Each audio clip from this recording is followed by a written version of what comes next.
today, for some reason, I don't know why. Today I've been thinking about, well, just lately, this last bit of the day. The first bit of the day was kind of consumed with some other stuff that I don't want to talk about. But I've been thinking about the Civil War and the Constitution and that whole deal, in history. It came up in my thoughts because of history being rewritten. We were taught shit in public schools, at least here in America. We're taught history that this is how things went, and as a child we believe this because why would we not? This is what went down, and they have pictures and blah blah blah. And they're adults and they never lie, and that's how it must have happened. This concept started with the um, it started with the Indians in my head. The North American natives, natives, whatever the fuck, natives, um, and the idea that everybody seems to carry with them that they originated here on this continent, and that they're somehow unique and separated from all the other Indian cultures that we're aware of, like the Mayans and the Aztecs and Incas, and there's more. But these big civilizations that they had large cities and dealt in precious metals, and their own religions and languages and written shit and predictions and all of that stuff. So we have these cultures in this prehistory. We don't really understand what the fuck happened. Things went on, and there's a timeline gap, and we're not really sure where things fit. It's just like well, this and then this, but what? Yeah, and we call it prehistory. It kind of just fits in all the shit that we don't really know, but we know it happened. There's evidence of this with the structures and things like this that are left around. But so I was wondering, it's like, why do people just assume that the North American natives, like they originated here? Um, First off, why couldn't they have been migrations from these other Indian cultures that we know? So I'm not arguing whether or not they were here first. I don't think that matters. But the point being, the ones that we're aware of, all of them, even the ones that we respect, like the Mayans, nobody really thinks badly of them. We talk about their calendar and their predictions and things like this. But the truth of every single one of these civilizations, that, as far as I know, multiple. They're ritualistic, sacrificial, blood, religion culture. They have their ideas of God and that God demands this and a lot of blood, Old Testament shit. Especially innocents and children and babies, and we find that a little abhorrent. But like the Aztecs literally had like a water way that ran down from the top of their altar that they sacrificed women and kids on, and through the middle of town. So when they cut them open and their blood went in the water, it would take down, because it would taint the whole thing, and it would look like a river of blood. The blood trail. And that was the big thing, to just the aesthetics of it or whatever. The town. This is how it was. So it's just curious to me, but how the North American Indians, they have this reputation, though, like they're as if they're completely separate, away from every other Indian culture that we know of. We have this idea that's pitched to us pretty much from as long as I can remember in history classes and stuff, that they were just these peace-loving, caretakers of the earth. They were one with nature, and they appreciated, um, other living things. And you had a couple tribes maybe that were a little more bloodthirsty than others, but it kind of gets poo-pooed like that yeah, maybe the Navajos or the Apaches kind of have a reputation, but most of it's the how now brown cow, everybody's happy, kumbaya, pass the peace pipe shit. My culture, my culture, my culture. I started thinking about that too. And you're all gonna hate me. I don't really care, because the truth is, most of you I don't like either. Not because you're Indian, because you're just fucking assholes. Most people are fucking assholes anyway. So I'm done trying to have friends. So I'm just gonna say what I think. You can fuck off, because you should be able to take it. Call me. I tell people all the time, the white people, we conquered the West with filth and pestilence. You know, it's our immune systems that saved us. We're like the rats of the Black Plague. Whatever. You know, that's our forte. I don't care. You know, I don't care. It's just as likely as anything else. So this is a possibility too. It's, you know, you don't know your own culture. 9 times out of 10, you don't know jack shit about your own fucking shit. You've got nothing left. Living memory and stories told, and you probably have a fraction of what the true history is. And somewhere along the way, I feel that it's gotten skewed. I don't see how. I don't see how the North American Indian escaped the bloodthirst ideas and the ritualistic shit when they subscribe to the same concepts of gods, you know? It's not different. Okay, the Aztecs weren't like fucked up with how they thought. I think it's fucked up what they did, but again, how they thought is in line with how the North American Indians think too. But supposedly the North American Indians, they never really got into that. But you're talking about a culture that was scalped people while they were still alive. That's very well known. And so the idea that the white people, me and my grandma, came in with our guns and our firewater, and you know somehow eradicated them from their own lands. You know that we invaded them basically, and through brute force, you know, ruination of entire cultures of people that never did anything to us. I don't think that this jives really well. It doesn't. You know, come on. Again, is that's the normalcy of everything? Is just, yeah. You know, white people came in and we ruined it all. You know, and we fucked everybody over, and everyone else is a victim of us. And if you really want to get into specifics, white skin, light eyes, less than 10% of the entire world population. So we're pretty powerful people, considering there's like 12 of us compared to 10 billion of everything else. So it's just weird, you know, because I could see more. There's a lot of lands and a lot of time where Indians and people could exist and not even ever see each other. Because we didn't go over there to hunt and they didn't go over there to farm or however it worked. The settlers, you know. But I can also imagine that there would be times when they did. And what is so hard to understand, to think the possibility was that the Indians were the aggressors. At least half the time. Okay? Let's just do a 50-50. At least half the time. They come across this, you know, a family that's making their, you know, way the best they can, and things are tough, and there's no neighbors because it's, you know, it was a new world. And the government has a military, you know, because we have settled as a nation, but it's not like you have cops on the block, you know. So it, you know, 11 o'clock at night, everyone's asleep, and they come across and they see these people, and maybe they've never seen white people before. This is all speculation part right here, but it's not out of the realm of possibility either, because there is historical evidence of this kind of shit happening. What's to say that they wouldn't have seen like a beautiful, like, blonde, blue-eyed child and wanted their DNA to be the beauty in their. And I'm not saying that this is, they're just a fucking piece of shit for that. I'm just saying the different idea of a value of life, a different idea of what is important in genetic propagation, you know. And you see this beautiful girl, you know, and you want those traits to, you know, beautify your people. Don't see why that sounds so fucking crazy. So you kill the parents and take the girl, right? And you're not doing it as an act of war. It's very possible that wasn't the conceptual idea. Again, different cultures, different concepts, different values as far as life goes. So, you know, to them, if you had come across them and felt their genetic traits were beautiful, you would have done the same thing. That's just what you did to propagate your own, you know, tribe or whatever.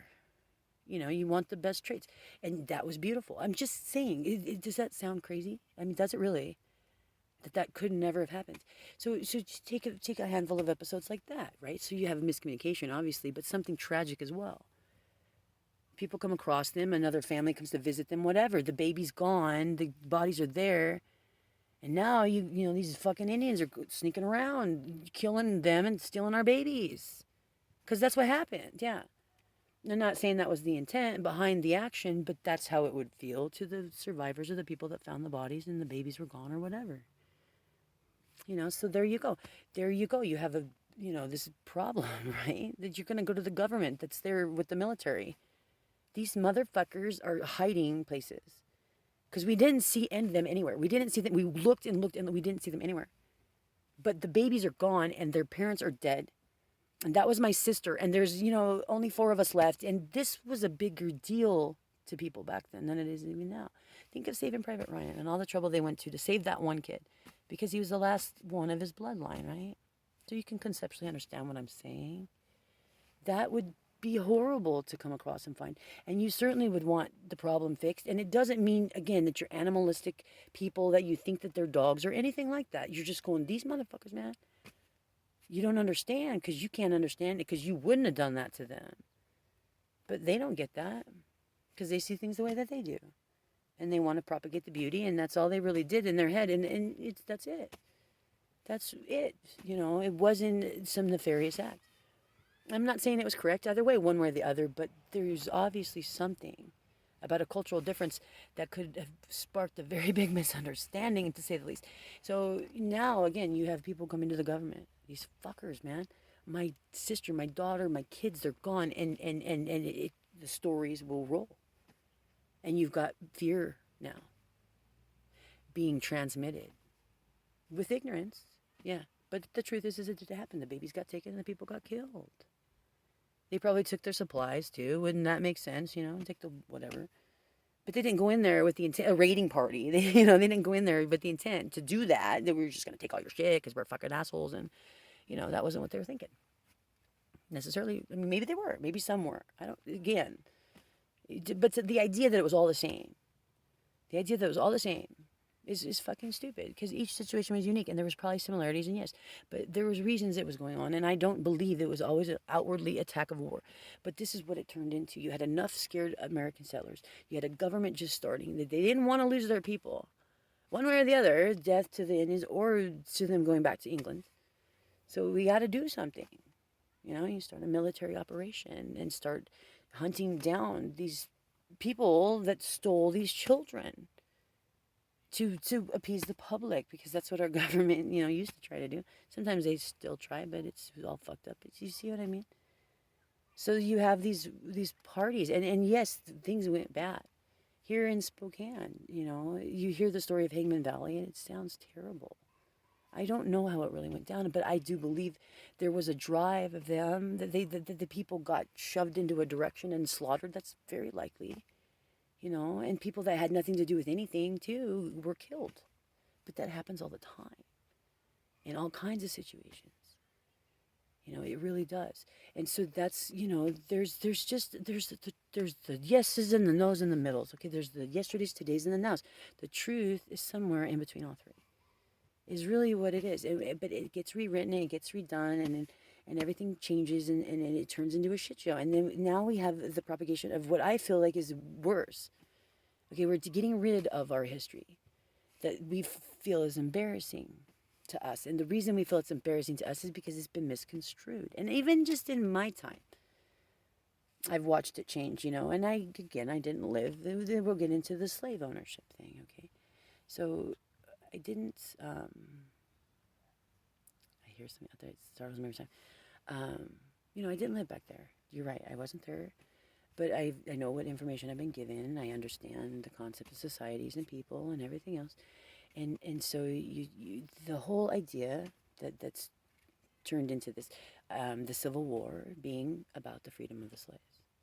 And that's what it's become about. The Civil War now is pretty much touted as the evil Confederates and the glorious Union, and the evil Confederates that wanted to oppress these people, that we basically attribute the entire responsibility for the fact that they were here being slaves and to them, and we picture nothing but beaten people, raped women, treated like animals, left to die in the dirt, struggling to survive year after year after year. And this doesn't fucking make a lot of sense to me, okay? There's a lot of argument as to how. So, other tribes raided theirs and took their people and sold them. And this is common across the board and has been, worldwide. This wasn't not unique. This was not unique. But this is the part that interests me, Okay, everybody views it as oppression. They say that, okay, this is what it's all about, right? The oppression of the black person, and they view this as oppression. And what they don't factor in is the reality of the entire situation. And I'm sure there's stuff even I don't know, but the truth, what started the whole shit show, was Lincoln wanted to tax the cotton farmers a second time, going against the Constitution about double taxation. He wanted more money for the government for whatever reason. You can say he was justified, you can say it was warranted, but however, to do what he wanted to do, it required the Constitution to be altered. And that was never supposed to happen. Okay, that was never supposed to happen. That document was written by men in society who had, what, 600-700 years at least of history and experience as a society to understand things go this way, this way, this way, and these are the things that go really fucking wrong. And when these go bad, it all goes bad. And so they came here to start this nation and write these words down. And this is what cannot ever happen. And this is how it has to be. Everything else is negotiable. But these are the solids that we know from our, several 800, who knows, years, at least 600 or 700 years. Robin Hood days were like the 1100s, okay? At least 700, 800 years of experience as a society with the government. And what happens when certain things happen, when the people can't do this or the people have to do this, or when you tax twice, and the direction that it goes. And so these people had experience as far as that in a society. So they wrote this document. Their experience when they wrote that document, we are not even near as a well, what are we, 270 some? You know what I mean? But the problem is we're fucking arrogant assholes. And for some reason, we can come along and think, because it's 200 years later, that somehow we have a better idea. When the truth is we've never lived through what they have and had at that time, right? Their experience and their parents and everything else, they had living experience. That this is how, when this happens or this happens, it goes bad, and the government can't have this kind of control. This is a way to keep a balance between the government and the people. And they wrote it with hundreds and hundreds of years of experience that we haven't even reached yet. But we come along 200 years later and we're so fucking arrogant. It's an outdated document. That was written in the 1700s, right? What the fuck did they know? Well, the thing is they knew a fuck ton more than we do. From experience. We can speculate and think, but guess what? We're speculating wrong. Because it's going the wrong way. And then we start with the amendments. But that was the original problem with the whole issue between the cotton plantations and fucking Lincoln. They were constitutionalists in the beginning, not Confederates. And it was very much about taxation or no, we don't fucking touch that document. And the entire country was split on that. So you have Lincoln, the politician, on his little bandwagon trying to garner public support because he is a politician and he wants to win the fight and get the taxes and do what he wants to do with the money or whatever on the bandwagon. Waving at everybody at the fairs and shit like that, talking about the oppression of people and preying on the bleeding hearts and propagating an image that I highly doubt was really very fucking accurate. Because now we have that, it's our histories teach us, right? Every plantation owner was a horrible, racist person that beat their slaves and starved them, and they lived in dirt and ate garbage and struggled to breathe. It was a constant, nightmare. And I don't know that that's true. Okay, I don't. I can't argue that there were probably shitty slave owners. Yeah, because they're shitty pet owners and shitty people. But the truth is the fucking farmers want their shit to run well. They want to generate revenue. They want to make the money. And their cotton that they were producing affected hundreds of thousands of jobs. Textiles, shipping, the boat shipping, like all kinds of stuff that people were making money with their product. So, you stop the production of that, you're fucking up a lot of people's fucking lives. Lincoln didn't give a shit about that. Okay? He did not give a shit about that. He was pissed off that the plantation owners were taking a stand and telling him no, and he wanted to take their fucking labor from them. and fuck their shit up and cost them money. Because now what are you going to do, motherfucker, when you got to pay them because they're not slaves, right? They're free. That was the premise and the reason. And he used the shit balls that were fuckers as the standard to the average American dipshit. And I mean, I imagine that the average American dipshit was still an average American dipshit back then, ready to lap that shit up with a spoon, you know? Gotta fix the right, gotta fix the wrong, you know, playing on that fucking emotion. And they don't, you know, people don't tend to stop and question, well, why is this guy telling me this? You know, it's making me feel this way, but is this really the truth? People don't. They respond in emotion. That's really the general rule. So, you know, there's an outcry. But again, they split the fucking nation. But it was never about, you know, freeing oppression. And this is my best favorite part of the whole thing. I myself have read two, like physically in hands, and was it almost, I think four, there's 6 or 7 total letters, okay, written letters from owned slaves who wrote to Lincoln and told him that they did not think that it was a good idea what he was doing, that he had pitched this idea of freedom and they disagreed with it. Okay, think about it for a second. 6 or 7 letters that I know made it and were preserved. So how many thousands of letters? Probably really, I mean, how many thousands of letters were probably sent in opposition? And, you know, I'm sure there are some that were, thank you, yes, we think it's a good idea. Probably both. But the ones that I saw, all 6 that I saw, were against it. They didn't like the idea. And for different reasons, you know, the one was, I remember his name was Charlie, and he talked, I reckon, you know, it was really cool, you know, you're reading, and he said, you know, you give me this and the idea of land, me owning land, you know, is okay, I can see this, but when I think about it, you know, I don't know that I want to deal with that, really.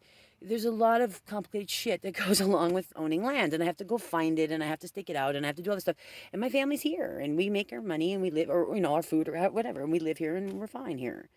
So I'm not sure that it's a great idea, you know. And he said, I reckon it might be nice to be able to court a lady as late into the evening as I feel like I want to, you know.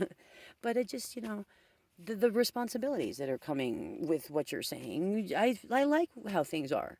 It's okay, you know, and then this is what people say, well, he's just an ignorant guy. He didn't know better. That's my fucking point. Okay, you're talking about people, supposedly, right, that were from these small villages, you know, war-torn, possibly raids, weird stuff going on, that were taken, right? And they were, I was kind of guessing about maybe 3 generations in, probably, from the beginning, their grandparents. And what did you have?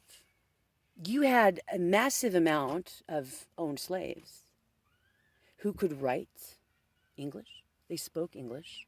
They understood the political aspects of everything enough to have an opinion about it and feel that they needed to respond with their ideas, and were able to. No fucking problem. There was no outcry. They were not denied stamps or pens. These owned slaves that we picture, you know, beaten on the floor and starved, you know, 3 generations in, from who knows really what they came from. I don't know. But they didn't seem unhappy. And they could write and read and understand and freely write the President of the United States. And nobody batted an eye about that. They weren't denied. They had, you see what I mean? How oppressed could they have really been? How much of an animal could they have really been treated like their entire existence, and their parents? If 3 generations in, you have them speaking and understanding English, writing it, you know, the cognitive understanding of our politics and the concepts and everything else to form a logical opinion and express it to the President of the United States. And we're able to. They were able to. For fuck's sake, man. That doesn't sound like oppression to me. It really doesn't. And it kind of implies a progression, you know? At the worst, even if they didn't, oh, it's not quite human, or it's, you know, people took care of their stock, okay? Even if you want to be rude about it. Most of the time, the good farmers, the ones that made money, and they were the majority. The few shitballs that did that, they didn't have good operating farms. They were probably alcoholics and all kinds of other problems too. There's probably all kinds of other problems other than just the fact they were fuckers and, hit their slaves. But most people didn't abuse their animals. If you just be rude about it, and, they just thought of animals. Well, okay, so let's be rude. But again, most people that run farms, they know, even if they don't give a shit about whether or not the horse wants to eat, they want to feed it because it produces more and better labor. They get a higher pull, a yield, they make more money. So, even if their motivation isn't about, making the horse happy, it doesn't mean that they didn't take care of the horse. Your motivation doesn't have to be about, pleasing the horse to give it a good home and feed and water it and brush it out when it's sweaty and treat it right. Even if you don't have that feeling towards it, and I know, holy fuck, that must be evil, but come on, it's different. And I'm not saying that black people aren't human and they're animals. I'm not saying that at all, at fucking all. But just, the concept that it must have been, an abusive motherfucker and they were treated like that all the time, it doesn't make sense to me. Even at that base level of, if they were kind of fucked up enough to just not even recognize them as a classification of human, they would still feed 99.9. I mean, they'd feed him, make sure they had water, a place to sleep. They'd want him to sleep so they could produce. You can't make money if everybody's dead, if everybody's bleeding, and there's stories of the lynchings and things like this. And again, every possibility all the time. But the history writes it as if every single one of them was motivated by racism, and they depict it as some innocent, can't speak right, farm boy drug out of his house and hung up for no reason. But I don't know, I'm sure people, all the time across the board, people that shouldn't die get killed and things go badly. But what about the possibility, that there's a motherfucker that was a piece of shit that really did something terrible, and they caught him and they drug him out and hung him up, and they would have done it if the guy was white, brown, whatever color. Whatever the act was going on was so fucking atrocious that they fucking did that. But it gets spun down the road as if it was based in racism and it was done to an innocent, and that gets assumed. And then we have this weird propagation of bullshit. And now we're getting rid of all of our Civil War everything. We don't want to talk about it. And so what's going to happen? It's just going to repeat its fucking self because we don't learn. Why don't we learn? Because it doesn't stay written down anywhere. And the people fucking die that remember. And everything changes. Hence my first point. Native Americans. You really don't know dick shit about your own culture. You don't. And I'm not saying that it's a bad culture, good culture, either way, but, kind of just stop shoving it in my fucking throat like you're some, oppressed fucker that, caretaker of the land. I don't know. I don't know that you didn't kill my grandma because your uncle was a fucker. I don't know. Maybe that didn't happen. Maybe it did. I don't know, and neither do you. So, I don't know, just stop that shit. But anyways, it's just some thoughts. Just people think about it, And again, we're just going to do it all over again because we keep getting rid of our history. We're embarrassed about it, but we shouldn't be. We shouldn't be. We should learn from it. And the first thing we should have done is shut our fucking mouths and understood that our Constitution was written for a reason by people that were way far advanced as far as understanding with societal problems ago and governments. But that went right out the window, and it's all over now. Amendment 1, Amendment 2, socialism, and everything else, right? So, anyways. I'm a racist motherfucker, right? I hate Indians. I hate Muslims. I hate black people, because I don't subscribe to the idea that everybody's a victim but the white people, And I'm not saying anybody's a victim at all, and that there aren't. But again, I'm sure that the truth lies somewhere in between the three stories, I don't think it was just all one way. It doesn't logically make sense, Even like I said, being rude and like not recognizing a black person as a human, which is really fucked up. I get that, but if you classify them as a horse, you still took care of your stock. And I'm not saying that I subscribe to, don't fucking hate speech me. I'm just saying, people fed their horses and made sure they were warm at night, and they wanted them to have babies because their baby horses could help them produce too. So, you want them to have sex and, eat and normal things and have, and from what I can tell, like I said, there was a handful of people that agreed with it and were happy where they were. And again, how many letters? They used the mail, for Christ's sake. They had they had paper, they had pens, they were able to do it. They felt that they should, that they could, and had no problem doing it. They, I don't know, 3 generations in, speaking English, talking English, writing the president of this United States freely, freely. It didn't even cross their mind that they couldn't. It didn't even cross their mind that they couldn't do that. It wasn't like a surprise, like, oh, well, Mr. President, I couldn't believe I was given the right to write. Nothing like that. No, they wrote what they thought. They took in the information, they thought about it themselves, and they offered up their opinion to the President of the United States via written letter in English through the U.S. Postal Service. I just don't see that as oppression. I just don't see that as oppression. I don't see a long history of nothing but abused people, tortured, and that come to that fruition in 3 generations. Where did they have time to learn English and write it and give a fuck about any of it and understand politicians and understand anything if every day was a struggle to eat and not be beaten to death? They spent all day working and then they could barely sleep because they were getting water thrown on them and beaten. I mean, they really propagate this shit. And I'm not saying, again, I know there's fucked up people. There still are. There are still people right now that have people as slaves and beat them and treat them like that. Absolutely. But is that the majority of the people? Especially, like I said, even if you were just stupid enough to not understand, black people are people and white people are, whatever. Which, again, I don't know, but, they took care of their horses. They did. Their horses ate, and they wanted them to eat because they needed them to pull, and they wanted that. Even if your goal